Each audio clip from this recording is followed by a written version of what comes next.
Hello everyone, कैसे हो आप सब। आज हम लोग पढ़ने वाले हैं ग्रीन हाउस गैसेस के बारे में और जलवायु परिवर्तन। जलवायु परिवर्तन क्या होता है? तो जलवायु परिवर्तन जो होता है एक दीर्घकालीन होता है और मौसम, ये दोनों में डिफरेंसेस हैं।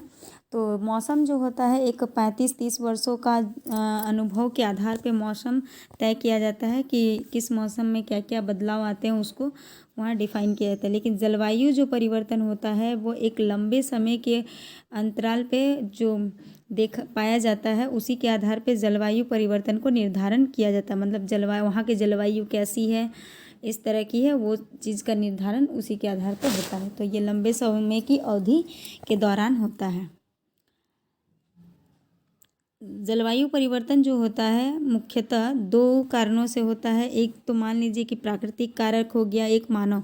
अगर मान लीजिए कि नेचर अगर कोई काम करता है जिससे जलवायु परिवर्तन में परिवर्तन आता है, तो वो हो गया मान लीजिए ज्वालामुखी का फूटना हो गया, पृथ्वी का झुकाव हो गया, उसके कारण भी हमारे जलवायु में परिवर्तन आता है। समुद्र की जो धाराएं हैं अगर वो उल्टा बहने लगे या फिर उसमें किसी तरह का परिवर्तन आ गया, तो इससे जलवायु परिवर्तन देखा जाता है। और महाद्वीपीय का विस्थापन, जैसे कि पहले हम लोग का क्या होता था, गोंडवाना लैंड था, अंगारा था, और अभी देखिए कई सारे द्वीपों में बट गया है। तो इससे भी काफ़ी परिवर्तन देखने को मिलता है। जैसे भारत की ही स्थिति की अगर हम लोग बात करें तो भारत का जो ऊपर वाला हिस्सा है जहाँ हिमालय है, उस एरिया में बहुत ज़्यादा ठंडी है, जबकि नीचे वाले एरिया में अगर आप जाइए तो वहाँ गर्मी महसूस होती है हल्के। तो इस तरह से यहाँ का जो जलवायु है वह एक मतलब विभिन्न तरह के दर्शाता है। मतलब एक ही भारत में ही बहुत तरह की जलवायु को दर्शा रहा है, वहाँ का मौसम कैसा है ये बता रहा। तो इस तरह से जलवायु और मौसम में दो विभिन्नताएं होती है। और यहाँ हम लोग देखेंगे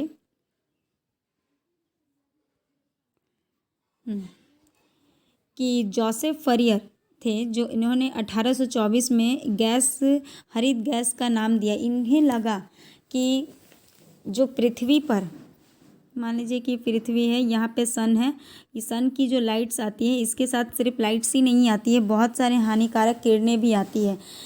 एक्चुअली हुआ क्या था, जब ज्वालामुखी का विस्फोट हुआ तो बहुत सारे गैसों का निर्माण हुआ, जैसे CO2, मीथेन, जलवाष्प, सल्फर डाइऑक्साइड, बहुत सारे ऐसे गैसों का निर्माण हुआ। जैसे कि देखिए यहाँ पे जलवाष्प है, कार्बन डाइऑक्साइड है, मीथेन है, ओजोन है, N2O नाइट्रस ऑक्साइड है। तो ये सारे गैसों का निर्माण हुआ जब ज्वालामुखी का विस्फोट हुआ था उस समय में। तो बहुत सारे गैसों का निर्माण हुआ। ये क्या किए, जब सूर्य का प्रकाश होता है, जब पृथ्वी पर पहुंचता है, तो वो सिर्फ प्रकाश ही नहीं पहुंचता है, बल्कि क्या पहुंचता है, उसके साथ पराबैंगनी किरणें भी पहुंचती है जो हमारे लिए हानिकारक होती है। लेकिन ये जो CO2 गैस होते हैं और ये सब गैस जो होते हैं, एक बात, पृथ्वी के ऊपर वायुमंडल में एक वातावरण क्रिएट करता है। ये क्या करता है, उन गैसों को, उन हानिकारक ऊष्मा को आने से पृथ्वी पर रोकता है और एक गर्म वातावरण यहाँ पर पृथ्वी के चारों ओर निर्मित करता है। जिससे क्या होता है कि पृथ्वी ना तो जल्दी अधिक गर्म होती है और ना ही जल्दी ठंडा होती है। तो पृथ्वी जो है वह एक मतलब इस घेरे को बना कर रखती है। ये जो गैस होते हैं ये वायुमंडल में कार्बन डाइऑक्साइड जो होता है, कहा जाता है कि अच्छा नहीं होता, लेकिन ये पृथ्वी के लिए लाभदायक है और ये पॉजिटिव रूप में काम भी करती है। तो इस तरह से यहाँ पर क्या होता है कि एक, हाँ, वायुमंडल में इन गैसों के प्रभाव से पृथ्वी को नुकसान होने से बचाया जाता है। तो इसे ही ग्रीन हाउस गैसेस कहते हैं और इसे जोसेफ फरियर ने 1824 में इसका नाम दिया। यहाँ पे सबसे अधिक मात्रा में अगर आप देखें तो कौन सा गैस है, तो ये जलवाष्प से 36 से 70%, जिसे H2O कहते हैं। उसके बाद कार्बन डाइऑक्साइड आता है, उसके बाद मीथेन आता है, ओजोन O3 आता है, नाइट्रस ऑक्साइड आता है। सबसे ज़्यादा जुबाली जो पशु करते हैं और धान तथा दिए की बाती में मीथेन गैस पाया जाता है। उसके बाद यहाँ पे नाइट्रोजन ऑक्साइड की बात करें तो धान के खेतों में नाइट्रोजन ऑक्साइड पाया जाता है। जलवायु परिवर्तन से ग्रीन हाउस गैसेस और ओजोन 3 ये तीनों प्रभावित होते हैं। इसी के कारण जलवायु में परिवर्तन आता है। और अगर देखा जाए तो समुद्र में सबसे ज़्यादा CO2 का निर्माण होता है, जिसके कारण उसे सबसे बड़ा सिंक भी कहा जाता है। तो ये पीटी फैक्ट के दृष्टि से इम्पॉर्टेंट है। अगर पूछेगा सबसे बड़ा सिंक कौन है, तो सागर में, महासागर या समुद्र में जो कार्बन डाइऑक्साइड है वो सब वहाँ पे सबसे ज़्यादा सिंक का काम करता है, सागर में।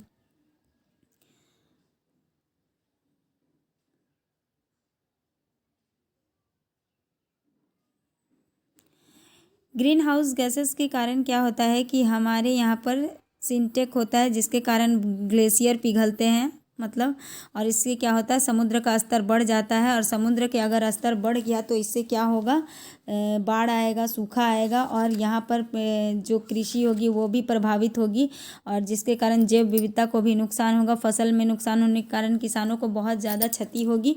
तो इस तरह से काफ़ी नकारात्मक प्रभाव आ सकते हैं।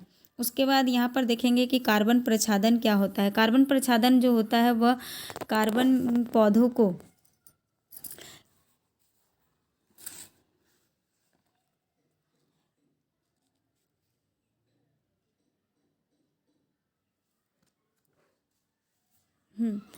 कार्बन प्रच्छादन का तात्पर्य यह होता है कि कार्बन जो होता है वो पौधों को या फिर उनकी भूगर्भिक जो हमारी संरचना है और समुद्र में एक लंबे समय तक संग्रहण करने का काम करता है, तो उसे ही कार्बन प्रच्छादन करता है। मैंने एक लंबे समय में ये पौधों से, मतलब पृथ्वी की जो अंदर संरचना है उसमें और समुद्र में कितना वो प्राप्त करता है, उसी ही कार्बन प्रच्छादन कहते हैं। इसमें क्या होता है कि कार्बन डाइऑक्साइड जो होता है उसके उत्सर्जन से भूमंडलीय तापमान में न्यूनीकरण के कारण जो गैर लाभकारी कोयला हो गया और भी गैस भंडार या तेल हो गया, लवणीय सेल हो गए, वे उसका स्थान ले लेते हैं।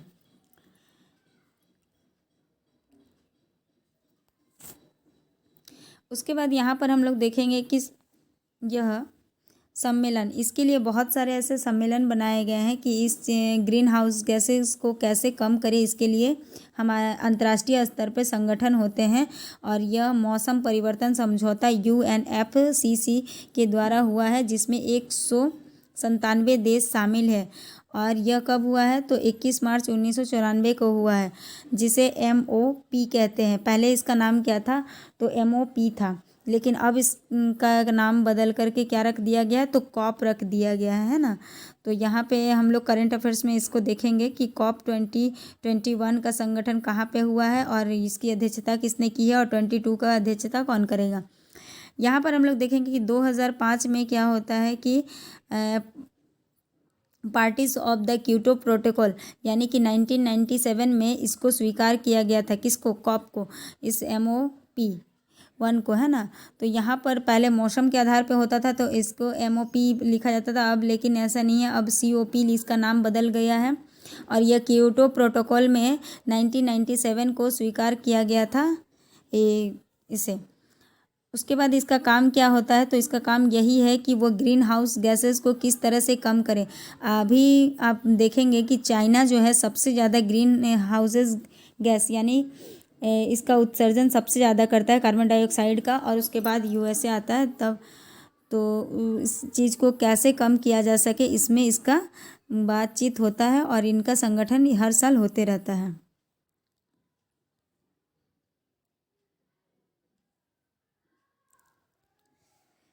कुछ संधियां हैं इससे जुड़ी हुई, जैसे कि क्योटो प्रोटोकॉल में धारा 12 के अनुसार क्या होता है, तो यहाँ पर CDM स्वच्छ युक्ति को अपनाया गया है, स्वच्छ युक्ति को अपनाया गया है। और इसी के तहत क्या होता है, Annex 1 ANNEX1 और विकसित देश, जो विकसित देश होते हैं तो वो आते हैं Annex 1 में, और जो गैर विकसित देश है वो गैर Annex 1 में आते हैं। इसमें क्या होता है, कार्बन क्रेडिट प्राप्त कौन किस देश को कितना कार्बन क्रेडिट प्राप्त है, इसके बारे में जाना जाता है। उसके बाद देखिए कौन कौन से संधियां हुई हैं, तो यहाँ पर देखेंगे कार्टेजेना प्रोटोकॉल, ये बायोडाइवर्सिटी के लिए है। स्टॉकहोम प्रोटोकॉल जो है वह अनवरत जैविक प्रदूषण के लिए है। उसके बाद मॉन्ट्रियल प्रोटोकॉल जो है वह ओजोन परत के लिए है। और क्योटो प्रोटोकॉल जो देख रहे हैं आप, जलवायु परिवर्तन के लिए है। तो इस प्रोटोकॉल को आप याद कर ले, क्योंकि यहाँ से एग्जाम्स में पूछे जाते हैं। तो कार्टेजेना प्रोटोकॉल किससे है, तो बायोडाइवर्सिटी। स्टॉकहोम किससे है, तो अनवरत जैविक प्रदूषक से। मॉन्ट्रियल ओजोन परत से। क्योटो प्रोटोकॉल जो है वह जलवायु परिवर्तन से। पहली बार कार्बन टैक्स, यानी कि देखिए कुछ देश जो हैं क्या करते हैं कि आप सबसे ज़्यादा कार्बन का उत्सर्जन ना करें, इसके लिए वे टैक्स लगाते हैं, और उस टैक्स से जो पैसा आता है उसके क्या करते हैं, उसी चीज़ में काम करते हैं उस क्षेत्र में। तो पहली बार कार्बन पे टैक्स लगाने वाला देश कौन सा था? तो न्यूजीलैंड है, जिसने 2005 में सबसे पहले कार्बन पे टैक्स लगाया। हमारे देश में भी आप देखे होंगे कि गाड़ी आप जो चलाते हैं रोड पे तो पॉल्यूशन का चार्ज लगता है, पॉल्यूशन कटवाना पड़ता है आपके। अगर आप 4 व्हीलर चला रहे हैं तो उसके लिए पॉल्यूशन, या फिर बाइक भी चला रहे हैं तो उसके लिए भी आपको पॉल्यूशन का एक बनाना पड़ता है सर्टिफिकेट टाइप से। वो आपको 6 मंथ का बनाइए, 1 ईयर का बनाइए, जितना भी मंथ का, तो वो वहाँ पे टैक्स कटता है। उसके बाद कार्बन सिंक बढ़ावा। तो ये कार्बन सिंक क्या होता है? तो कार्बन सिंक होता है वही आपको मैंने अभी बताया कि सबसे ज़्यादा कार्बन सिंक जो होता है वो समुद्रों में पाया जाता है, क्योंकि समुद्र में ही सबसे ज़्यादा CO2 का निर्माण होता है। और इसको हम लोग कम कैसे कर सकते हैं? तो ज़्यादा से ज़्यादा मात्रा में वृक्ष लगा के, पर्यावरण को शुद्ध करके और इन सभी चीज़ों का इस्तेमाल कम करके कार्बन डाइऑक्साइड को कम कर सकते हैं। झारखंड में अगर बात करें तो झारखंड में देखिए इसके ऊपर कार्य किया गया है। 2013 और 2014 में स्टार्ट किया गया था UNDP की सहायता से। तो ये सबसे ज़्यादा जो इससे ये मतलब शीर्ष जो क्षेत्र था वो सरायकेला खरसावां है। ये JPSC के एग्ज़ाम में भी पूछा गया था। उसके बाद 2018 में सफ़र स्टार्ट किया गया था नई दिल्ली में, ताकि कार्बन डाइऑक्साइड की मात्रा को कम किया जा सके। उसके बाद देखिए ओजोन परत का क्षरण। ओजोन परत क्या होता है? तो हमारे वायुमंडल में जो सूर्य की प्रकाश आते हैं इस पृथ्वी पर, तो ये पराबैंगनी किरणों को रोकने का काम करता है ओजोन परत, जिसे O3 कहते हैं। ये अगर नहीं रहेगा तो हमारे ऊपर पराबैंगनी किरणें डायरेक्ट पड़ेगी पृथ्वी पर, और जो हमारे लिए काफ़ी नुकसानदायक है, हमें कई प्रकार की बीमारियों से भी बचाता है। तो ओजोन परत में अभी जितना हम लोग कार्बन सिंक हो रहा है उसके कारण क्या हो रहा है, इस ओजोन परत में छिद्र होते जा रहा है और इसे भरना बहुत ज़्यादा ज़रूरी है। देखिए ओजोन परत कहाँ पाया जाता है? तो नीचे जो होता है, नीचे का जो मंडल होता है वो उसे क्षोभ मंडल कहते हैं। उसके बाद संताप मंडल, मध्य मंडल होता है। तो ये जो संताप मंडल है यहीं पर ये ओजोन परत पाया जाता है, और क्षोभ मंडल में पर्वतों को देखा गया है।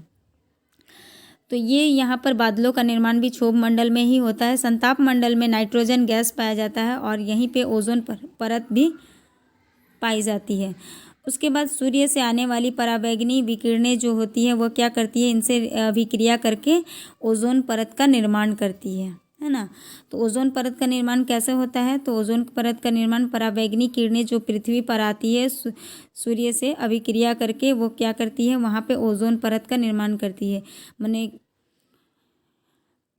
और इससे क्या होता है? ये हमारे जीवन के लिए रक्षा करती है, ये रक्षादायक है। अल्ट्रा वायलेट किरणें इसमें विकसित होती हैं। और यहाँ पे देखेंगे हम लोग क्लोरोफ्लोरोकार्बन। क्लोरोफ्लोरोकार्बन जो होता है ये सबसे ज़्यादा इसमें मतलब प्रभावित होता है, इसके वजह से ही नुकसान पहुंचता है। जो सबसे ज़्यादा आपको कहाँ से मिलता है? तो रेफ्रिजरेटर आप लोग चलाते होंगे जिसमें क्लोरोफ्लोरोकार्बन का सबसे ज़्यादा मात्रा में उत्सर्जित होता है, और इसे कम करना चाहिए। ये हमारे वायुमंडल के लिए नुकसानदायक है। उसके बाद नाइट्रोजन ऑक्साइड है,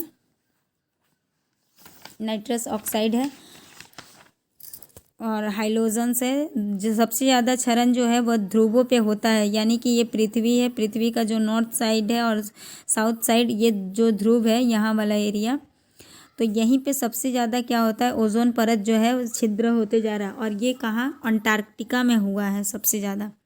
इसको रोकने के बहुत सारे ऐसे उपाय भी अपनाए जा रहे हैं, जिसके लिए आपको बहुत सारी संधियाँ हुई, जिसमें हम लोगों ने देखा कि मॉन्ट्रियल प्रोटोकॉल संधि हुई थी।